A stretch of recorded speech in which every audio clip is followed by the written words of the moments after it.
आज के हालात पर मैं जो बात कर रहा हूं, सुनो मेरे अजीजों, बहुत सारे मुसलमान अपना फ्यूचर आज बना नहीं पा रहे हैं।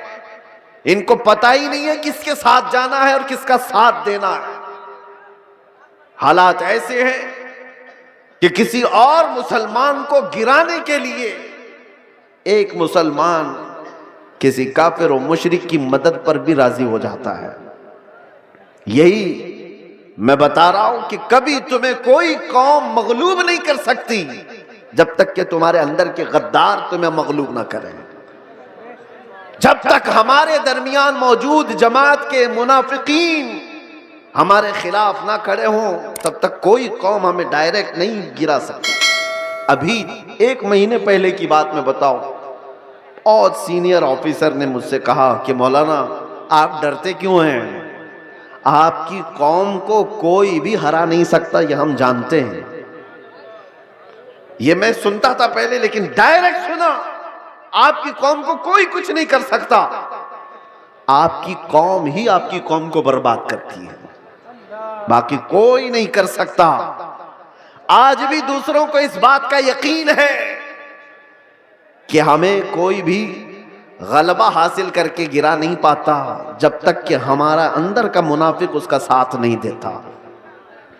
ये गद्दारों की जमात, ये मुनाफिकीन की जमात, मैं जानता हूं सैफी साहब यहां मौजूद है, मैं आपसे कह रहा हूं कि उस वक्त कैफियत क्या होती होगी। ये स्टेज पे मौजूद सारे उलमा, हमारी बिरादरी, उलमा बिरादरी, हम गिरफ्तार होकर के 200 लोगों के दरमियान हैं। पहरेदारी में कोई कसर नहीं छोड़ी जा रही है, कोई कसर नहीं छोड़ी जा रही है। सारे इर्द गिर्द हमारे अतराफ कुर्सियां लगाकर बैठे और सवालात पे सवालात, सवालात पे सवालात। और उस वक्त इन्वेस्टिगेशन करने वालों को कुछ लोगों के मैसेजेस आते हैं और कहते हैं ये मौलाना से ये भी पूछो, ये भी पूछो। क्लिपें हमारी काट काट करके भेजी जा रही हैं तकरीरों की कि इन्होंने यहां पर ये कहा, इन्होंने यहां पर ये कहा। वो बेचारे सवालात करने वाले वो कहते हमको तो आपके बारे में उतना मालूम नहीं था, ये इतनी सारी चीजें आ रही हैं। मैंने पूछा नहीं कौन है, लेकिन सामने वाले ने बताया कि फलां पीर साहब हैं, फलां मौलाना साहब हैं। मैं जानता हूं मेरे अजीजों, मैंने इससे कबल बड़े जज्बात में कहा था, वो भी जानते होंगे जिन्होंने ये सब काम किए हैं। हमारे दिल पर क्या गुजर रही थी उस वक्त, हमने सब अल्लाह उसके रसूल पर छोड़ दिया। लेकिन एक बात याद रखना, गद्दारों की जमात से कहता हूं, कल क़यामत होनी है और बारगाह मुस्तफा में हमें भी खड़ा होना है और तुम्हें भी खड़ा होना है।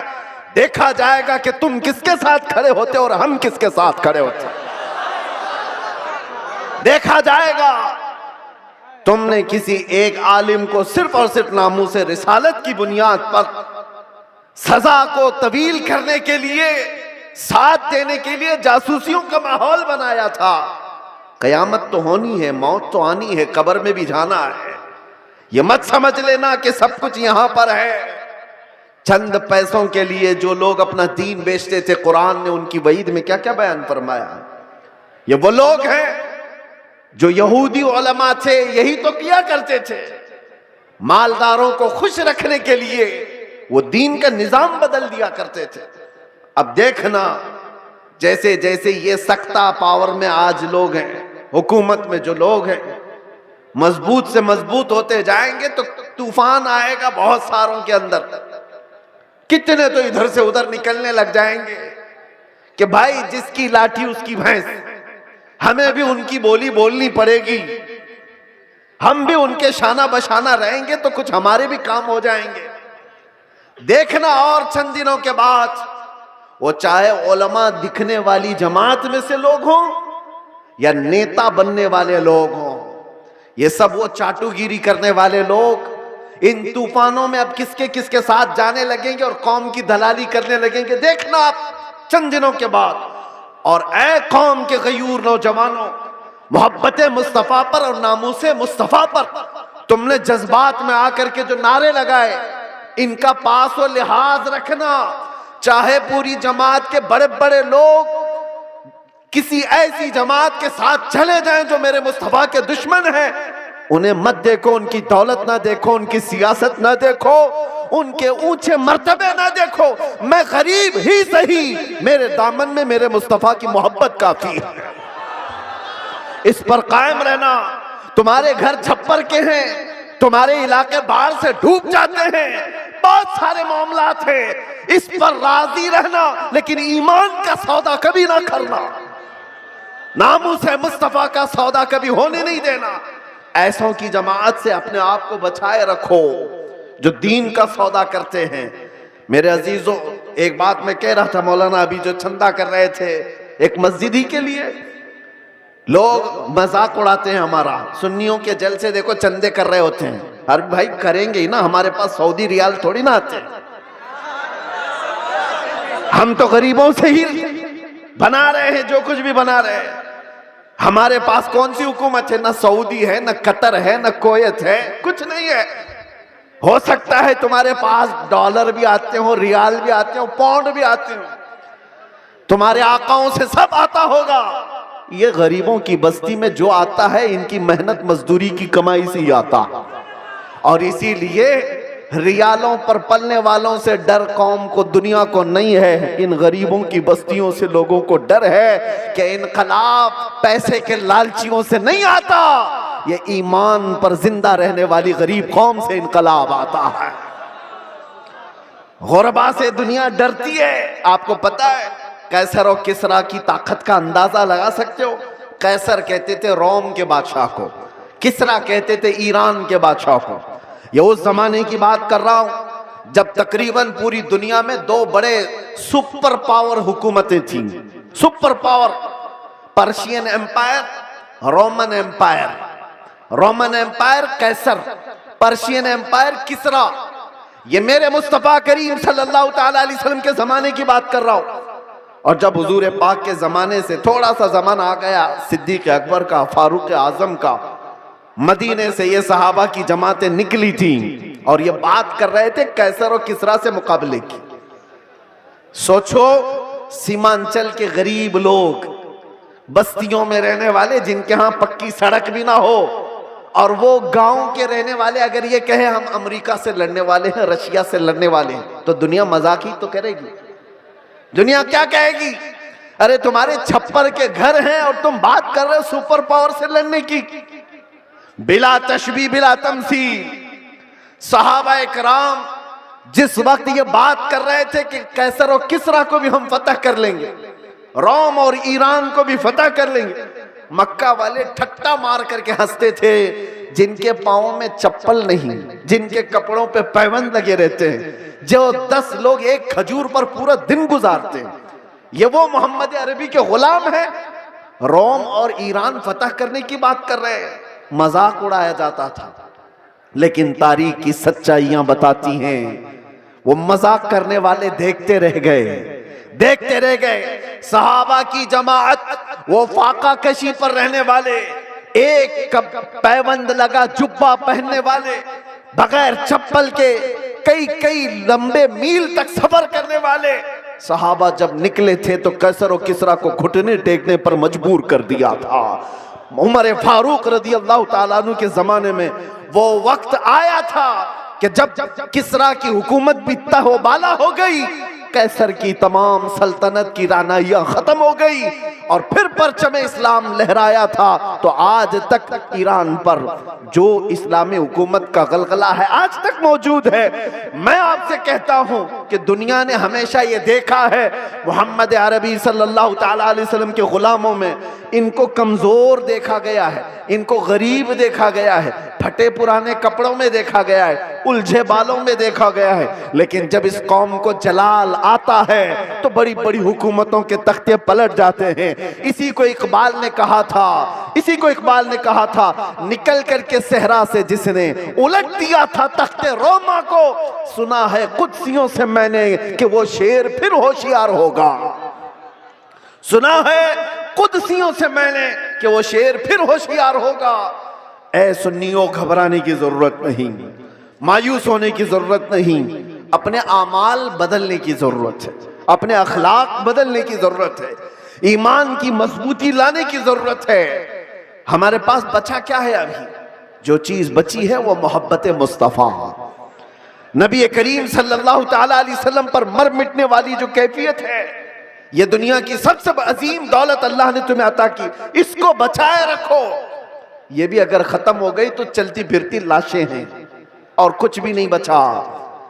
हाँ, आपका एक सवाल है, आपका एक सवाल है। जैसे हमसे भी कहते चलो, बहुत बोलते थे, गिरफ्तार होकर के गए, जेलों के पीछे पड़े रहे, कोई पुरसाने हाल नहीं, धक्के खाते रहे, कैसी कैसी जगहों पर बैठते रहे। क्या ये इज्जत की बात है? मेरे अजीजों, ये गिरफ्तारियां यह हमारे आबाओ अजदाद की सुन्नत है। हाँ, जेल कैद ये सारी चीजें नई बात नहीं है। तारीख उठा करके देख लो तो बड़े बड़े बुजुर्गान दीन इस मंजिल से गुजरते चले गए, और सब ये तो छोटी मंजिल है, इससे बड़ी मंजिल फांसी की आती है। वहां तक भी उलमाए रब्बानीन पहुंचे हैं, और कभी उन्होंने ये नहीं कहा हमारे इस रास्ते पर चलने की वजह से हमें सजा मिल रही है, बल्कि फांसी के फंदे को चूम करके भी वो कहते थे हक तो ये है कि हक अदा ना हुआ, हक तो ये है कि हक अदा ना हुआ।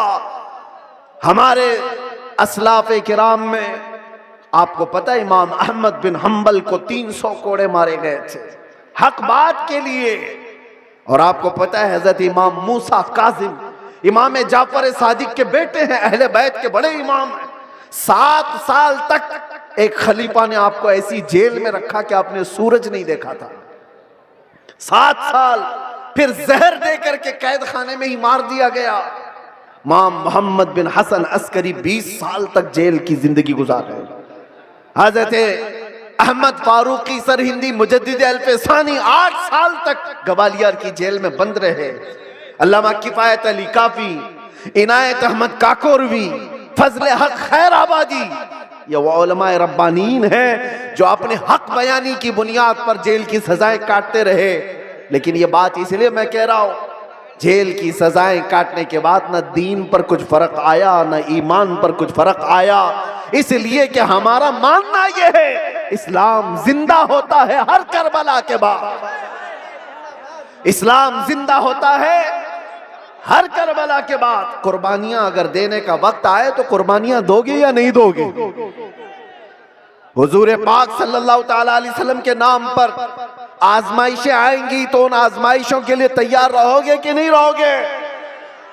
बस मैं ये नहीं कहता कि कुछ करने के लिए, जाने के लिए, उठने के लिए, बस बात इतनी है कि संभाले रखो अपने ईमान को, और उलमाए रब्बानीन अपना काम करते रहे, हक बोलना ना छोड़ें। किसी जालिम के दबाव में आकर कभी भी वो अपनी जुबान को गूंगी ना करें, बल्कि वो हक बयान करते रहें। परेशानियां आएंगी, मसाइब आएंगे, ये तुम्हारे मरातिब को और बढ़ाते चले जाएंगे।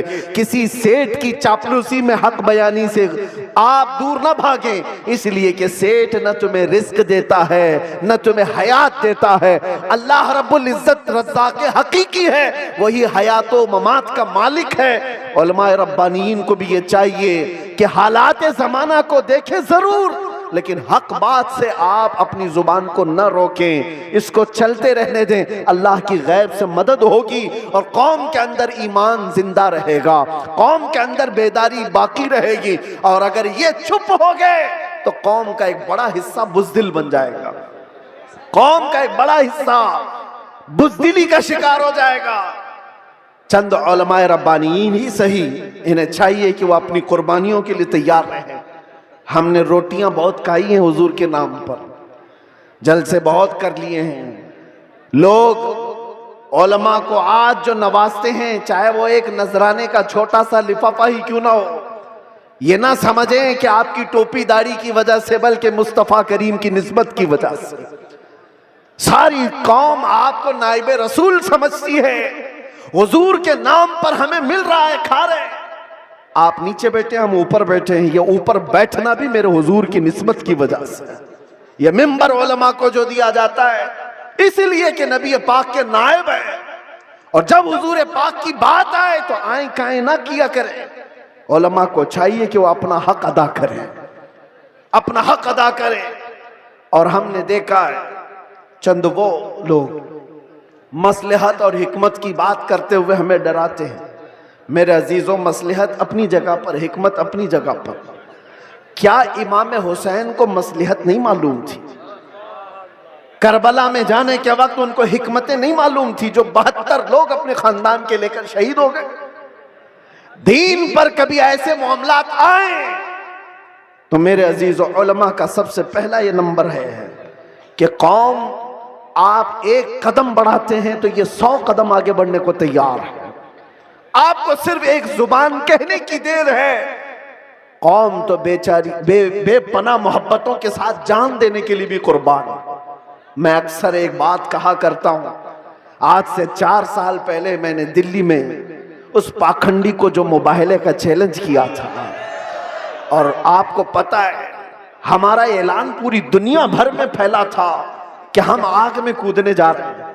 लेकिन उस वक्त मुंबई का एक नौजवान मेरे पास आकर कहा था, जो कोई बाअमल नहीं दिखता शक्ल से, हाँ दाढ़ी में भी डिजाइन, सर में भी डिजाइन, फटी जीन्स पहना हुआ, उसने कहा था कि हजरत मुफ्ती साहब, मैंने सुना है आपका ऐलान, आप दिल्ली जा रहे हैं आग में कूदने। मैंने कहा आपको क्या है उससे? उसने कहा आप जब भी जाना हो तो मुझे ले जाएं, पहले मैं कूदूंगा। चेहरा देखो, हुलिया देखो पूरा। मैं ये कहता हूं उलमाए रब्बानीन से, हमें सिर्फ कहने की देर है, सारा महाज कौन संभालेगी? सारा महाज हमने सिर्फ ऐलान किया था, बच्चा बच्चा तैयार खड़ा था। ये जज्बा है मोहब्बत मुस्तफा की बुनियाद पर। उस दिन मेरे आंखों में आंसू आ गए थे उस नौजवान को देखकर। उसने कहा था मैं मस्जिद में ज्यादा आता नहीं, आपके करीब आया नहीं ज्यादा, लेकिन इतनी बात है कि हुजूर से मोहब्बत जरूर करता हूं, और जब उनकी बात आई है तो जान भी दे सकता हूं। मैं आपको बताऊं, उसी नौजवान को देखकर आंखों में आंसू आए। बारगाह मुस्तफा में मैंने अर्ज किया था, या रसूल अल्लाह, आपकी ये उम्मत गुनहगार हो गई, गद्दार नहीं है, गद्दार नहीं है, गद्दारी नहीं करती। तो मेरे अजीजों, इसी चीज को मैं कहता हूं, थोड़ी सी लौ देने की जरूरत है। उलमाए रब्बानीन हक बयान करें, कौम को सही सलीके से चलने का उनको निशाना दिया करें, फिर देखें इनकलाब आएगा, जरूर आएगा। हमें आज ये पता ही नहीं है किसके साथ जाना है, किसके साथ बैठना है, किसके साथ उठना है।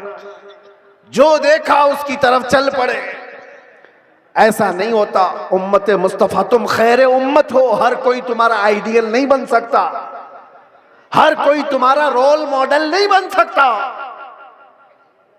तुम्हारा रोल मॉडल खालिद बिन वलीद हो सकता है, तुम्हारा आइडियल सलाहुद्दीन अय्यूबी हो सकता है। अरे गैरे नत्थू खेरे को देखोगे तो बुज़दिली तो आएगी। फिल्मों में नाचने वाले तुम्हारे आइडियल बनेंगे, तुम उनके फैन हो, उनकी तरह कपड़े पहनने की कोशिश करोगे, उनकी तरह लाइफस्टाइल बनाने की कोशिश करोगे।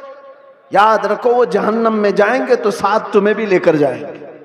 हाँ, लाइफस्टाइल बनाना है तो मेरे मुस्तफा के गुलामों की लाइफस्टाइल बनाओ।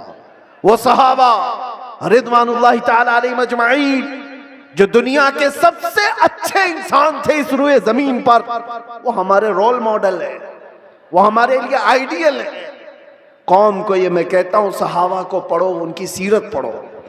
रोजाना इंटरनेट का जमाना है, सर्च करो मेरे नबी पाक सल्लल्लाहु ताला अलैहि वसल्लम के सहाबा की सीरत। आज से ये पाबंदी कर लो कि कम से कम 100 सहाबा की सीरत, उनकी तारीख में पढ़ के रहूंगा। मेरे अजीजों, मिल जाएगा आपको सब कुछ, और फिर देखना आपकी जिंदगी में इनकलाब कैसे आएगा, कितनी चेंजिंग आएगी, कितना बदलाव आएगा। 24 घंटे में 18 घंटे तो फेसबुक के रील्स वगैरह देखने में गुजार देते हो, इंस्टा के रील्स देखने में गुजार देते हो, फेसबुक के वीडियोस देखते हुए यूट्यूब में मगन रह जाते हो। काश उसका आधा वक्त तुम रसूलुल्लाह के दीवानों को पढ़ने में लगाओ, फिर किसी और चीज की तुम्हें जरूरत ही नहीं। मेरे अजीजों, इतने बड़े जलसों की भी तुम्हें हाजत नहीं पेश आएगी। तुम अपनी जिंदगी को मेरे नबी पाक के गुलामों को पढ़ करके खुद समझ जाओगे, क्योंकि मेरे आका ने फरमाया असहाबी कन नुजूम बिअय्यिहिम इक्तदैतुम इहतदैतुम, मेरे सहाबा सितारों की मानिंद हैं, तुम जिसकी भी पैरवी करोगे हिदायत पा जाओगे, जिसके पीछे भी चलोगे तुम हिदायत पा जाओगे। आज के हालात की बुनियाद पर बुज़दिली जो आ रही है उसको खत्म करने की मैं बात कर रहा हूं, दोनों तरफ, यहां से भी और वहां से भी, दोनों जगह से। और उन सेठों से भी मैं कहता हूं जिनको अल्लाह ने थोड़ा माल दिया है, तुम अपने माल का गलत इस्तेमाल ना करो। और किसी के पास माल आ गया है तो सबसे पहला वो क्या काम करता है, उलमा पे हुकूमत जमाने की कोशिश करता है। वो चाहता है कि सारे मौलाना मेरे इशारे पर चले। ये सारे सेठों का मिजाज बनता चला गया। मौलाना साहब मस्जिद में वही बयान करेंगे जो मैं चाहूंगा, तुम्हारा दीन चलाओगे कि मेरे मुस्तफा का दीन। और जिन लोगों का ऐसा मिजाज बनेगा वो मेरे मुस्तफा की शरीयत नहीं चला रहे, अपनी तबीयत चला रहे हैं, उनका ठिकाना भी बहुत बुरा होगा। वो अंजाम समझ करके चले। माल आने के बाद, पैसा आने के बाद उलमा की जुबानों को रोक लगाने के लिए अपने माल का, अपने पावर का इस्तेमाल ना करें। हाँ, उनसे रिक्वेस्ट करें, इल्तिजाएं करें कि आप इस मौजू पर कहें, इस मौजू पर, लेकिन बंदिशों के साथ। अरे कितने तो ऐसे हैं, हमारे पास एक मामला ऐसा अभी दूर दराज के इलाके का आया। एक इमाम साहब को हक बयानी करने पर उनके कपड़े फाड़ दिए गए, उनको मारा गया, मिंबर से उतारा गया। किस वजह से? कि उनकी तबीयत की बात नहीं कर रहे थे मौलाना, शरीयत मुस्तफ़ा की बात कर रहे थे।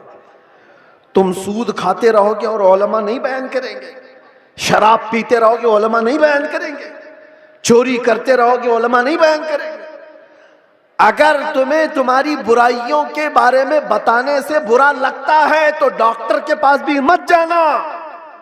वो तुम्हारी बीमारियों को जब बताता है तो क्या थप्पड़ लगाते हो? जब तुम्हें वो कहता है कि तुम्हें बुखार हो गया है, पेट में अल्सर हो गया है, तो क्या थप्पड़ लगाओगे?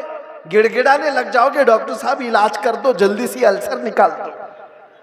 यही काम जब उलमा तुम्हारे साथ करे, रूहानी बीमारियां तुम्हें लगी हैं, तो तुम्हारे दिल में रिक्कत तारी हो जाना चाहिए और सोचना चाहिए। आओ उनके पास, कहो कि हमें इन बीमारियों से आजाद करा दो, इन गुनाहों से, इन बीमारियों से, इन बलाओं से हमें आजाद कराओ। लेकिन उल्टा है, पैसों का जोर ऐसा कि उलमा की दाढ़ियां खींच ली, उनके जुब्बे खींचे लिए, उनकी इज्जतों पर उंगलियां उठाने लग गए।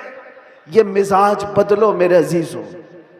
और आज जलसों के सिलसिले में एक और बात मैं कह के जा रहा हूं। इंतजामिया जितने जलसे करते हैं, बाहर से आने वाले शायर, बाहर से आने वाले मुकर्रिर, ये सारे अपनी जगह पर। तुम अपनी मस्जिद के इमाम को अगर खुश नहीं रख सकते तो इन जलसों को क्या हासिल है? इन जलसों का क्या हासिल है? लाखों रुपए जमा करते हो और ये सब पे खर्चा करते हो। मस्जिद का इमाम 5,000 के लिए तरस जाता है। मोहल्ले के इमाम को समझते हो कि ये तो घर की मुर्गी है, दाल बराबर, इसको तो चलाया जा सकता है। वो तुम्हारे साथ साल के पूरे दिन रह रहा है, हम तो आधा घंटा, 1 घंटा आकर के जा रहे हैं। जो साल भर तुम्हारे साथ खिदमतें कर रहा है उसका दिल ज्यादा खुश रखो। अगर वो मुतहर्रिक नहीं होता तो तुम्हारे पास दीन का मिजाज आता कहां से? तुम्हारे बच्चे कुरान पढ़ते कैसे? अगर वो मेहनत ना करे तो अलिफ से बा तक ना आए बच्चों को, तो फिर सबसे पहला हक है उसका। ये मिजाज भी बिहार हो कि कहीं पर भी हो, मैं ये देना चाहता हूं। हम नजराने के लिए नहीं आते, एक बात याद रखें कान खोल करके। बहुत सारे लोगों ने बना रखा होगा, मैं आज ऐलानन ये कहता हूं, हमारे नाम पर कोई दलाली ना करे। हमारा कोई एजेंट नहीं है जलसों के लिए। हम तारीख के लिए बहुत सारे लोग फोन करते हैं, और कितनी हमारे पास ऐसी खबरें आई कि फला ने तारीख दिलाने के नाम पर 50,000 ले लिए, 1 लाख ले लिए। कौम से मैं कहता हूं किसी को 1 रुपया भी देने की जरूरत नहीं। अल्लाह रब्बुल इज्जत ने हमें जितना अता किया वो बहुत है, बहुत है। मैंने जलसों को कभी भी जरिए माश नहीं बनाया है, अल्लाह शाहिद है, अल्लाह शाहिद है। किसी भी जगह हमने कभी कोई डिमांड नहीं किया। हाँ, खुशियों के साथ, मोहब्बतों के साथ लोगों ने जो दिया रख लिया, अलग बात है। कभी किसी से तकाजा किया हो तो मेरे सामने खड़ा होकर के बता दे, कभी नहीं। ये बात इसलिए कर रहा हूं कि अल्लाह तबारक व तआला ने जो अता किया वो बहुत है। हम अपने पैसे से सफर का खर्चा भी निकाल सकते हैं और आकर के बगैर किसी चीज के जा भी सकते हैं, हमें किसी चीज की हाजत नहीं। लेकिन आज से मैं कहता हूं मकामी उलमा को पहले खुश रखो, अगर वो खुश रहे तो दीन का मिजाज बना रहे। और अगर उनको इस हालत में रखे हो कि उनको देखो तो लगे कि यतीम है, बेसहारा है, लावारिस है, किसने इनकी हालत बना रखी है? ये जेबों पर लोगों की नजर क्यों डालने लग गए? तुमने खुश नहीं रखा। तनख्वाहों में कटौती ऐसी करते चले गए कि उनको एक एक पाई के लिए तरसाते रह गए। मैं जानता हूं कई इमाम ऐसे हैं जो मस्जिद के दिए हुए छोटे से घर में अपनी पूरी जिंदगी गुजार कर चले गए, मदरसे में मुख्तसर सी तनख्वाह पर 40 साल पढ़ाते रह गए। ये सारे खिदमात उनकी अपनी जगह पर। हाँ, कुछ लोग अगर बिगड़े हुए हों तो उलमाए सू हो सकते हैं, मैं उनकी वकालत नहीं कर रहा हूं। कौम का मिजाज बदलने की बात कर रहा हूं, कौम का मिजाज। हमें बुलाने की कोई आजत नहीं, हम अपनी जगह पर बैठे जहां से तकरीर करेंगे फैल जाएगी, आ जाएगी आप तक। मुंबई में खड़े होकर के जुमा में खिताब करते हैं तो पूरी दुनिया में फैलती है, आ जाती है। हम सिर्फ और सिर्फ बड़े इसरार की वजह से आ जाते हैं। हम ये नहीं चाहते कि आपका माल जाया हो, बर्बाद हो। आप ये सारे माल का जो सही इस्तेमाल है वो अहले सुन्नत व जमात की मजबूती के लिए ही पर लगाओ। ये क्या मिजाज है बना रखा है? बहुत सारी फॉर्मेलिटीज हम देख रहे हैं, नात खानी भी नोट खानी की तरह। जिसको देखो उसको पैसों की तलब में अगर नात पड़ी जाती है तो वो नात नहीं रहती है, वो नात नहीं, उससे इश्क मुस्तफ़ा नहीं आता। इश्क मुस्तफ़ा तो वो है। आज से तकरीबन 70 साल पहले मैंने पहले एक मैगजीन आता था माहनामा अल मीज़ान और इस्तिकामत, माजरत माहनामा इस्तिकामत, उसमें एक चीज लिखी हुई थी। बड़े उलमा बैठे हुए थे, एक शायर नाते मुस्तफ़ा पढ़ रहा था और उसके शेर का मफहूम ऐसा कुछ था, एक तरफ काबा है, एक तरफ गुंबद खजरा, दरमियान में मैं हूं, इधर जाऊं कि इधर जाऊं। 18 मरतबा उसने एक ही मिसरा पढ़ा, 18 मरतबा। होता है लोग पक जाते हैं, ये शायर लोग क्या पढ़ रहे हैं। लेकिन वो शायर ऐसा नहीं कि जिस शेर पे पैसा मिल रहा है उसको रिपीट कर रहा हो, जिस शेर पे पैसा मिले उसको बार बार पढ़ते जाओ, नहीं, कोई नहीं। वो उलमा की महफिल थी, 18 बार जब पढ़ा उसके बाद गश खाकर गिर गया। उलमा इकराम बैठे हुए, वो उठाने के लिए आए तो देखा उनकी रूह परवास कर चुकी थी। ये नाते मुस्तफा है। पहुंचा वहीं पर जिसकी मदहसराई कर रहा था, और यहां तो लोग हुल्लड़बाजी कर रहे होते हैं। ये नात नहीं है। नात खानी को नात खानी रखो, नोट खानी मत बनाओ। तुम्हारे पैसे संभाल रखो। देने का इतना शौक है तो बाद में क्यों अलग से ले जा करके नहीं देते? ये उछालना क्या है? ये मुजरा करना क्या है? ये तमाम चीजें क्या है? लोगों को देखा गया है, उनके पास गड्डियां हैं, वो एक साथ देना नहीं चाहते, चुट्टे चुट्टे निकाल निकाल कर, ताकि पूरी दुनिया उनके माल के नजारे देखे। वो अपनी तमाम चीजों की नुमाइश चाहते हैं। मेरे अजीजों, इस मिंबर रसूल को इन तमाम चीजों का खेल ना बनाओ। ये पाक मिंबर है। बुजुर्गाने दीन ने जैसा इस मिंबर को रखा था वैसे ही रखा जाए। मेरे एक उस्ताद फरमाया करते थे, जलसे के 3 रुकन होते हैं, याद रख लीजिए। 3 रुकन हैं। एक इंतजामिया, एक स्टेज के मुकर्रिर, ये दो गए, तीसरे ऑडियंस सुनने वाले लोग, तीनों के अंदर अगर इखलास हो तो उस जलसे की धमक पूरी दुनिया में पड़ जाएगी। इखलास हो तो उसके अंदर ताकत और पावर बढ़ जाएगा उस जलसे के अंदर। इखलास कैसे? जलसा कराने वालों का भी इखलास हो कि हम अल्लाह उसके रसूल की रजा के लिए कर रहे हैं, कंपटीशन के लिए नहीं, पैसा जमा करके खाने के लिए नहीं। जलसा किया तो बाकी का पैसा हजम कर लिया, इसके लिए नहीं, इखलास हो। दूसरा रुकन ये मुकर्रिरीन का है, वो पैसा लेने के लिए ना आए हो, वो अल्लाह और उसके रसूल की बात कौम तक सुनाने के लिए आए, उनके दिल में इखलास हो। तीसरा, सुनने वाले भी सर्कस देखने ना आए हो, एंटरटेनमेंट करने ना आए हो, वो अपना घर बार छोड़ करके अल्लाह उसके रसूल के लिए आए हो। जब ये तीनों अरकान में इखलास होता है तो वो जलसा पावरफुल हो जाता है, रूहानियत से भर जाता है। फिर वहां से कहा हुआ हर जुमला ताकतवर होता है, वरना हजारों जलसे क्यों नहीं फायदा देते, क्यों नहीं देते? कहीं तो कोई मिस्टेक है, कहीं गड़बड़ है, इनकी इस्लाह की जरूरत है। कंपटीशन में जलसे ना करो। तारीख लेने वाले लोगों की कतार है, यहां भी बहुत लोग आए होंगे, पहले मिले भी और अब मिलने वाले भी होंगे, उनसे भी मैं कहता हूं, एक इलाके में अगर कहीं हो गया तो सारे साथ मिलकर क्यों नहीं साथ देते? नहीं हजरत, हमारा गांव अलग है, हमारा गांव अलग, उसी गांव में तारीख दो। नहीं हजरत, हमारी कमेटी अलग है, कमेटी भी अलग करना चाहती है, गांव भी अलग करना चाहता है। किस लिए?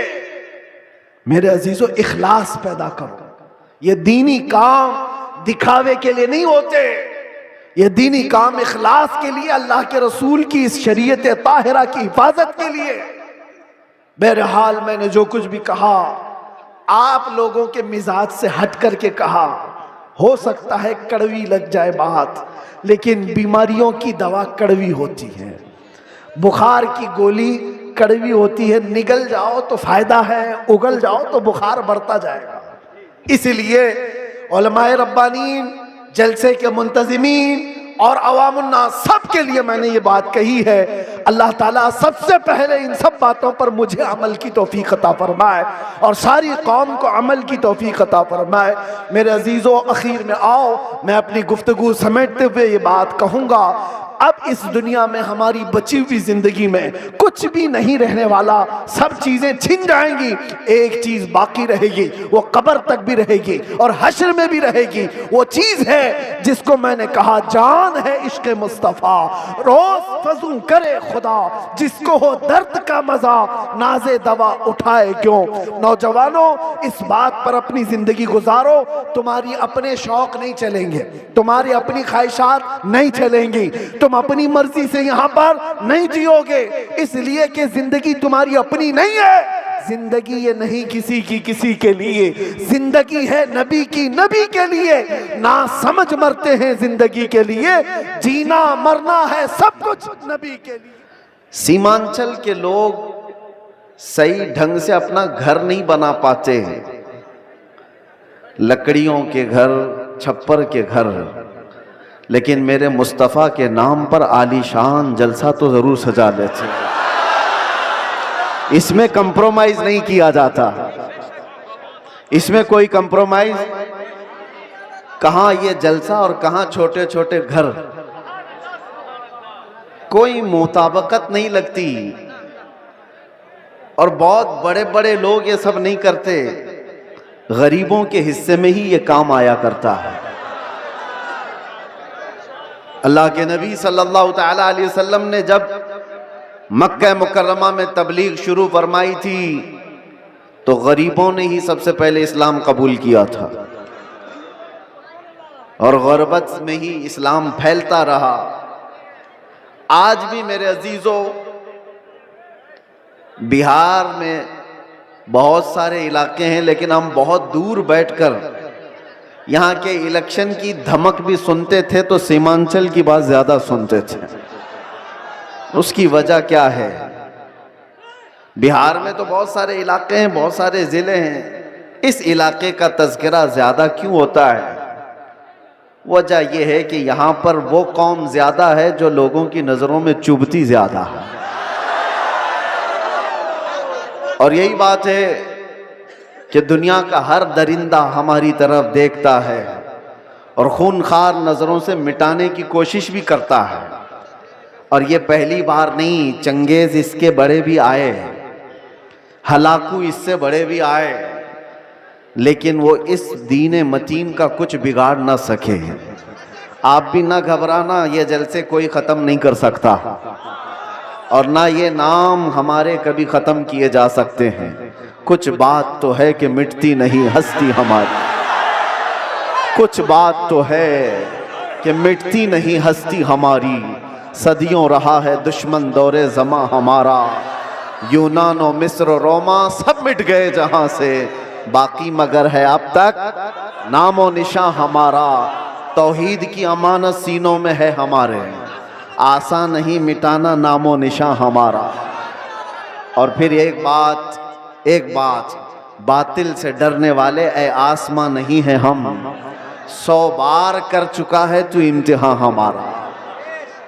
एक बड़ी लज्जत है, बड़ा अजीब एहसास है बिहार के, बंगाल के, झारखंड के जलसों में। मैं बोलता बहुत भी हूँ आप लोगों के इंतज़ामात और इंसरामात के ख़िलाफ़ भी, रात भर सजाते हैं और बहुत सारे इसके जो नेगेटिव पॉइंट है उस पर बोलता भी हूँ। लाखों का खर्चा करते हैं बिहार में, जलसे ज़्यादा करते हैं, इस पर बोलता भी हूँ। लेकिन दिल में एक एहसास ये भी होता है, जैसी तैसी है कौम, सर्कस में पैसा बर्बाद करने से मेरे मुस्तफ़ा के नाम पर तो लगाती है। किसी और जगह पर इनको छोड़ दिया जाए तो शायद पता नहीं मुजरे करने वालों को देखेंगे लोग। एंटरटेनमेंट की दुनिया है, यहां नहीं तो कहीं और महफिलें लगा देंगे। इसी बहाने कम अज कम यहाँ शोराए इस्लाम आते हैं, खुतबाए इस्लाम आते हैं और ये एक एक लफ्ज पढ़ते जाते हैं, लोगों के दिलों में रस घोलते जाते हैं। जैसे तैसे ये दीन का निज़ाम इन जलसों के ज़रिए से कायम है। बहरहाल मेरे अजीज़ों, एक बात आप समझ करके चलना, यहाँ पर बैठकर तकरीबन 1 घंटा मुझसे पेशतर हज़रत मौलाना साहब ने चंदा भी किया बहुत मस्जिद के लिए। बहुत लोग समझते हैं कि मौलाना लोगों का काम ही क्या है, चंदा करना, रसीद लेके घूमते रहते हैं। तुम्हें अंदाजा है दीन का ये सारा निज़ाम अगर ये मौलवी नहीं होते तो पता नहीं तुम क्या कर रहे होते। ये मदरसे, ये मसाजिद की मीनार, ये सारी चीज़ें इन लोगों से कायम है। होते होंगे चंद चंदा खोर लोग, मगर आपको पता है एक एक पाई दीन के लिए ऐलान करके जमा करना ये उलमा की शान है। क्या उनके अंदर सेल्फ रिस्पेक्ट नहीं है? क्या मांगना उनकी बचपन की आदत है? नहीं, तुम्हारे दरमियान अगर वो हाथ फैलाते भी हैं तो दीन के नाम पर।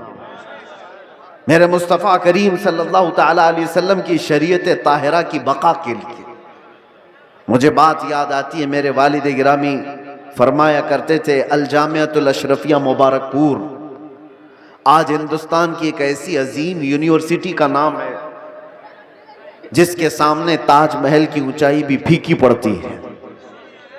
ताजमहल तो लोग टिकट देकर के देखने जाते हैं और फोटो खिंचवा कर आते हैं, मगर अल जामियातुल अशरफिया वो ऐसी जगह है जहां इंसान बनाए जाते हैं। उलमाए रब्बानीन की एक बड़ी जमात पैदा होती है। जब उसकी तामीर का मसला था, बानी जामिया अशरफिया मुबारकपुर हुजूर हाफिज मिल्लत रहमतुल्लाह अलैह इसी तरह ऐलान कर रहे थे कि कोई है जो ला करके जामिया अशरफिया के लिए कुछ सुपुर्द करे। आपको मारहरा मुतहरा के सैयदजादे सैयदुल उलमा ने बिठा दिया और कहा, मौलाना आप बैठ जाइए, मैं सैयदजादा हूं लेकिन इस इदारे के लिए चंदा मैं करूंगा। आले रसूल हूं, मांगने की आदत नहीं, कभी नहीं मांगा। और उसके बाद जब सैयद मियां रहमतुल्लाह ताला अलैह ने ऐलान किया तो जाहिर सी बात है मुझे ये इलाका देख करके वो बात याद आती है, मौलाना तो 11,000 मांग रहे थे। वहां पर छोटा गांव था, छोटी बस्ती थी। जब मांगा जा रहा था चंदा तो एक बूढ़ी औरत एक मुर्गी का अंडा लेकर के आ गई थी। कहा मेरे घर में इसके अलावा कुछ है नहीं, ये चंदे में कबूल कर लीजिए। मुर्गी का अंडा, ये लोगों के जज्बात थे। और ऐसा नहीं है कि वो अंडा देख करके उसको भेज दिया गया कि इसका क्या किया जाएगा, उसको भी कबूल किया गया। और सैयद मियां रहमतुल्लाह अलैह ने फरमाया था इस औरत ने ज़माने यूसुफ की याद दिलाती है। खरीदारों में उसका नाम आ जाए बस इसलिए हाजिर हो गई। बहरहाल इस निज़ाम पर मैंने थोड़ी सी गुफ्तगू इसलिए की कि उलमा को हकीर मत समझो। या उलमा ज़वील एहतराम अगर दीन के नाम पर तुमसे कुछ तलब कर रहे हैं तो सारे लोगों को एक कैटेगरी में मत शुमार करो। एक जुमला मैं आपसे कहता हूं, तवज्जो से सुनना। हर दाढ़ी वाला चोर नहीं होता, लेकिन चोर दाढ़ी रख लेता है। चोर अपनी चोरी छुपाने के लिए दाढ़ी रख लेता है। हाँ, इस फार्मूले को समझ करके चलें और इसको हर जगह फिट ना करें। दाढ़ी वाले को देख करके हिकारत से देखना मेरे अजीजों, हरगिज नहीं। कुछ चोर अगर इस तरह के लिबास पहन लें तो ऐसा थोड़ी ना होता है कि हम ये भी तो नहीं कह सकते कि हर चाय वाला चोर है। नहीं कह सकते, नहीं कह सकते। सबको एक कैटेगरी में कैसे शामिल कर दें? ये एक जुमला आप याद रखें, मैं किसी का नाम नहीं ले रहा हूं। और दूसरी बात, उलमाए ज़वील एहतराम के लिए खास तौर पर मैंने आयत करीमा की तिलावत की है खुतबे में, खुतबे के बाद। यंसुरकुमुल्लाहु फला गालिब लकुम, अगर अल्लाह तुम्हारी मदद करे तो कोई ताकत तुम पर गालिब नहीं आ सकती, कोई तुम पर गलबा नहीं हासिल कर सकता। ये एक जुमला कुरान पाक का इतना पावरफुल है, इतना पावरफुल है कि अल्लाह तुम्हारी मदद करे तो कोई गालिब नहीं आएगा। और अगर कोई गालिब आया हुआ है हमारे ऊपर तो इसका मतलब है कि तुम महरूम हो या हम महरूम हैं उस अजीम मदद से जिसका वादा कुरान में अल्लाह ताला ने फरमाया, वो हमारे अमाल की बुनियाद पर। मुर्शिद गिरामी हुजूर ताजुल शरिया रहमतुल्लाह ताला अलैह एक आयत की तफसीर फरमाते हुए हमसे कह रहे थे कि एक साहब आए और उन्होंने कहा कि हजरत हमारे गांव में बहुत फसादात हो गए, वायलेशन हो गया, लेकिन मुसलमानों को पकड़ पकड़ करके पुलिस ले जा रही है। 8-10 दिन हो गए, अभी तक थमी नहीं है ये गिरफ्तारियां। और वो बयान करते करते उन्होंने ये कहा कि ये सारी पकड़ धकड़ जो चल रही है इसकी सारी मुखबिरी मुसलमान ही करते हैं। कौन कहां किस घर में छुपा है और क्या क्या कर रहा था सब मुसलमान ही बताते हैं और आकर के इनको अरेस्ट किया जाता है। तब हजरत ने एक आयत पढ़ करके हमें बताया था, कुरान में अल्लाह फरमाता है वलन यजअलल्लाहु लिलकाफिरीना अलल मुमिनीना सबीला। अल्लाह कुरान में फरमाता है हरगिज हरगिज अल्लाह ताला काफिरों को ईमान वालों पर गलबा नहीं देगा, कभी नहीं। लन का लफ्ज है नफी ताकीद के साथ। हरगिज अल्लाह तबारक व तआला काफिरों को ईमान वालों पर गलबा नहीं देगा। हजरत फरमाते मगर ये कि किसी काफिर की मदद मुसलमान ही करे तो वो काफिर मुसलमान के रास्ते से दूसरे मुसलमान पर गलबा करेगा। बात समझ में आ रही है? एक मुसलमान को जरिया बना करके ही दूसरा कोई तुम्हारे घर पर हमला करेगा। आज के हालात पर मैं जो बात कर रहा हूं सुनो मेरे अजीजों, बहुत सारे मुसलमान अपना फ्यूचर आज बना नहीं पा रहे हैं। इनको पता ही नहीं है किसके साथ जाना है और किसका साथ देना है। हालात ऐसे हैं कि किसी और मुसलमान को गिराने के लिए एक मुसलमान किसी काफिर और मुशरिक की मदद पर भी राजी हो जाता है। यही मैं बता रहा हूं कि कभी तुम्हें कोई कौम मगलूब नहीं कर सकती जब तक कि तुम्हारे अंदर के गद्दार तुम्हें मगलूब ना करें। जब तक हमारे दरमियान मौजूद जमात के मुनाफिकीन हमारे खिलाफ ना खड़े हों तब तक कोई कौम हमें डायरेक्ट नहीं गिरा सकती। अभी 1 महीने पहले की बात मैं बताऊं, और सीनियर ऑफिसर ने मुझसे कहा कि मौलाना आप डरते क्यों हैं, आपकी कौम को कोई भी हरा नहीं सकता, ये हम जानते हैं। ये मैं सुनता था पहले, लेकिन डायरेक्ट सुना, आपकी कौम को कोई कुछ नहीं कर सकता, आपकी कौम ही आपकी कौम को बर्बाद करती है, बाकी कोई नहीं कर सकता। आज भी दूसरों को इस बात का यकीन है कि हमें कोई भी गलबा हासिल करके गिरा नहीं पाता जब तक कि हमारा अंदर का मुनाफिक उसका साथ नहीं देता। ये गद्दारों की जमात, ये मुनाफिकीन की जमात, मैं जानता हूं सैफी साहब यहां मौजूद है, मैं आपसे कह रहा हूं कि उस वक्त कैफियत क्या होती होगी। ये स्टेज पे मौजूद सारे उलमा, हमारी बिरादरी, उलमा बिरादरी, हम गिरफ्तार होकर के 200 लोगों के दरमियान हैं, पहरेदारी में कोई कसर नहीं छोड़ी जा रही है, कोई कसर नहीं छोड़ी जा रही है। सारे इर्द गिर्द हमारे अतराफ कुर्सियां लगाकर बैठे और सवालात पे सवालात, सवालात पे सवालात। और उस वक्त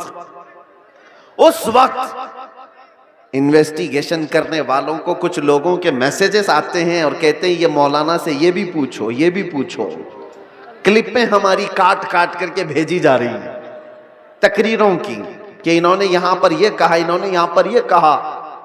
वो बेचारे सवालात करने वाले वो कहते हमको तो आपके बारे में उतना मालूम नहीं था, ये इतनी सारी चीजें आ रही हैं, मैंने पूछा नहीं कौन है, लेकिन सामने वाले ने बताया कि फलां पीर साहब है, फलां मौलाना साहब है। मैं जानता हूं मेरे अजीजों, मैंने इससे कबल बड़े जज्बात में कहा था, वो भी जानते होंगे जिन्होंने ये सब काम किए हैं हमारे दिल पर क्या गुजर रही थी उस वक्त। हमने सब अल्लाह उसके रसूल पर छोड़ दिया। लेकिन एक बात याद रखना, गद्दारों की जमात से कहता हूं, कल क़यामत होनी है और बारगाह मुस्तफा में हमें भी खड़ा होना है और तुम्हें भी खड़ा होना है। देखा जाएगा कि तुम किसके साथ खड़े होते और हम किसके साथ खड़े होते। देखा जाएगा। तुमने किसी एक आलिम को सिर्फ और सिर्फ नामूस रिसालत की बुनियाद पर सजा को तवील करने के लिए, साथ देने के लिए जासूसियों का माहौल बनाया था। कयामत तो होनी है, मौत तो आनी है, कब्र में भी जाना है। ये मत समझ लेना कि सब कुछ यहां पर है। चंद पैसों के लिए जो लोग अपना दीन बेचते थे, कुरान ने उनकी वईद में क्या क्या बयान फरमाया। ये वो लोग हैं जो यहूदी उलमा थे, यही तो किया करते थे। मालदारों को खुश रखने के लिए वो दीन का निजाम बदल दिया करते थे। अब देखना, जैसे जैसे ये सख्ता पावर में आज लोग हैं, हुकूमत में जो लोग हैं, मजबूत से मजबूत होते जाएंगे तो तूफान आएगा बहुत सारों के अंदर। कितने तो इधर से उधर निकलने लग जाएंगे कि भाई जिसकी लाठी उसकी भैंस, हमें भी उनकी बोली बोलनी पड़ेगी, हम भी उनके शाना बशाना रहेंगे तो कुछ हमारे भी काम हो जाएंगे। देखना, और चंद दिनों के बाद वो चाहे उलमा दिखने वाली जमात में से लोग हों या नेता बनने वाले लोग हों, ये सब वो चाटुगिरी करने वाले लोग इन तूफानों में अब किसके किसके साथ जाने लगेंगे और कौम की दलाली करने लगेंगे। देखना आप चंद दिनों के बाद। और ऐ कौम के गयूर नौजवानों, मोहब्बत मुस्तफा पर और नामूसे मुस्तफा पर तुमने जज्बात में आकर के जो नारे लगाए, इनका पास व लिहाज रखना। चाहे पूरी जमात के बड़े बड़े लोग किसी ऐसी जमात के साथ चले जाएं जो मेरे मुस्तफा के दुश्मन हैं, उन्हें मत देखो, उनकी दौलत ना देखो, उनकी सियासत ना देखो, उनके ऊंचे मर्तबे ना देखो। मैं गरीब ही सही, मेरे दामन में मेरे मुस्तफा की मोहब्बत काफी है। इस पर कायम रहना। तुम्हारे घर छप्पर के हैं, तुम्हारे इलाके बाढ़ से डूब जाते हैं, बहुत सारे मामलात हैं। इस पर राजी रहना, लेकिन ईमान का सौदा कभी ना करना, नामूस मुस्तफा का सौदा कभी होने नहीं देना।